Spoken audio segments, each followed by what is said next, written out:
పద్మపీఠం, దాని మీద ఆయన పాదాలు, మెడలో వేసుకున్నటువంటి సాలగ్రామాల మాడలు, ఇలా ముందుకొచ్చినటువంటి వక్షస్థలం, శ్రీదేవి భూదేవి వాళ్ళకి చుట్టినటువంటి పుష్పాల మాలలు, మొలకి పెట్టుకున్నటువంటి నాగాభరణం,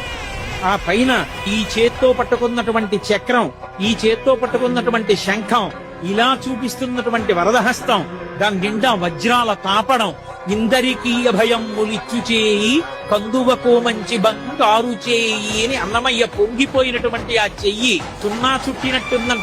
చిరునవ్వు నవ్వుతున్నటువంటి చిన్న గుంటటి మూతి, దాని కింద గడ్డం మీద కర్పూరపు మచ్చ, కళ్ళు ముక్కు కప్పుతూ పై వరకు పెట్టినటువంటి ఊర్ధ్వపుండ్రాలు, దాని మీద అంత పొడుగున వజ్రాలు తాపడం చేసినటువంటి కిరీటం,